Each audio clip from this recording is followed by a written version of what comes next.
રાજ્યની અંદર રાંચીથી લગભગ 50 કિલોમીટરના અંતરે એક નાનકડા ગામની અંદર આ મહામાનવ ભગવાન બિરસા મુંડાનો જન્મ થયો અને નાનપણથી જ એમના મા બાપે એમને જે સંસ્કારો આપ્યા, મોસાળની અંદર ભણવાનું થયું અને પ્રાથમિક શિક્ષણ પૂરું કર્યું અને એ પછી જર્મન મિશનરીની એક કોલેજની અંદર, સ્કૂલની અંદર એમને ભણવાનું થયું. અને તે વખતે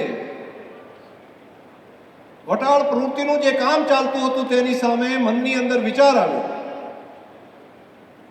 કે કેટલીક મિશનરીઓ જે કામ કરે છે તેની અંદર અભ્યાસના બદલે તેમને વટાળ પ્રવૃત્તિનું કામ વધારે ચાલી રહ્યું છે.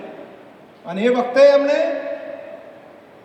ધર્મ અને સંસ્કૃતિને બચાવવા માટે, અંધશ્રદ્ધાઓને દૂર કરવા માટે, વ્યસનોની અંદરથી મુક્ત થવા માટે અભ્યાસ પછી એમણે એક અભિયાન ચાલુ કર્યું અને પછી એક નાનકડા આશ્રમની સ્થાપના કરી અને આધ્યાત્મને સાથે જોડ્યું અને આજુબાજુના જનજાતિના પ્રજાજનોની અંદર તેમના ઉપર એટલો મોટો ભરોસો કે ધરતી આબા જે બોલે તે ઈશ્વર બોલ્યા છે. તેમને સારવાર કરવા માટેની પણ એક સ્કિલ હતી કે કોઈ બીમાર પડે તો એને પ્રાકૃતિક પદ્ધતિથી સારવાર કઈ રીતે આપી શકાય,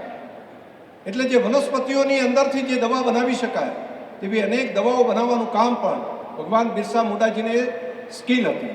તીરંદાજી